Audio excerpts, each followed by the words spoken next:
21 dekabr sanasi o'tib ketmasidan albatta safimizga qo'shilib qoling va ogoh bo'lib qoling.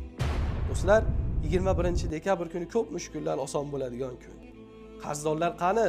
Qarzlaring yechilishi mumkin. Mushkulli bolalar qani? Mushkullaring oson bo'lishi mumkin. Befarzandlar qani? Alloh taolo shirindan shakar farzand berishi mumkin. Qani mushkulli bolalar? Qani sinovga uchraganlar? Bu kundan bebahra bo'lmanglar. Do'stlar, biz 7 dekabr sanasidek yetimlarga, miskinlarga, boquvchisini yo'qotgan oilalarga ko'mir hayriyasini, oziq-ovqat mahsulotlarini yetkazishlikni yana bir bor niyat qildik. Bu kunda duolar ijobat. Shu xalqimizning duolari bilan befarzandlar qani? 10 ming, 15 ming ehson qiling. Shoyatki shu ehsoningiz sababli Alloh taolo shirindan shakar farzandlar bersa. Qani qarzdorlar? 15 ming, 20 ming bo'lsa ham tushiring. Shu ehsoningiz sababli Alloh taolo qarzlaringizdan najot bersa. Qani mushkuli bolalar? Qani sinovga uchraganlar? Qani musofirlar?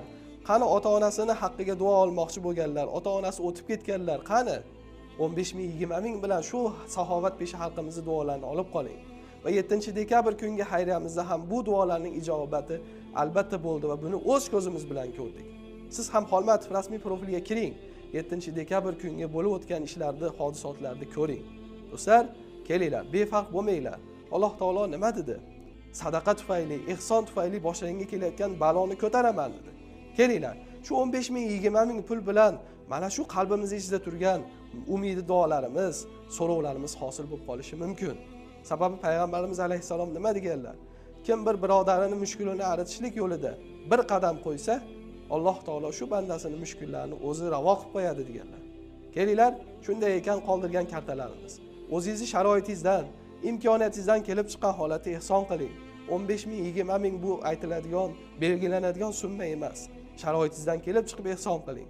Shoyat shu ehsoningiz qabul bo'lib, shu aziz xalqimizning duolari ijobat bo'lib, sizning mushkullaringiz oson bo'lib ketsa va bo'ladi ham. 7 dekabr kuni mana shu duolar ijobat bo'ldi. Siz albatta Xolmatov rasmiy kanaliga kiring. Bu duolarni ko'ring. Qaysi xonadonlarga kirganimizni ko'ring. Do'stlar, pulingiz yo'qdir. Pulim bo'lganda men ham ehson qilardim, mushkullarimni ravo qilib olardim deb o'ylayotgan bo'lishingiz mumkin. Xavotir olmang. Mana shu videoga like bossangiz ham ehson o'rnida o'tadi. Kommentariya qoldirsangiz ham ehson o'rnida o'tadi. Storiesingizga qo'ysangiz ham ehson o'rnida o'tadi. Va ko'plab yaqinlaringizga, 15 ta 20 ta yaqinlaringizga, qarindoshlaringizga, do'stlaringizga, "Ey do'stlar, qarindoshlar, yaxshi ish bo'lyapti. Kelinglar shu safimizga qo'shiling" degan ma'noda videolarimizni ko'plab odamlarga jo'natsangiz ham ehson o'rnida o'tadi do'stlar. Muhimi bebahralardan, bee'tiborlardan bo'lmang. Kelinglar, 21 dekabr sanasi o'tib ketmasidan albatta safimizga qo'shilingki, mushkullaringiz oson bo'lib ketsin.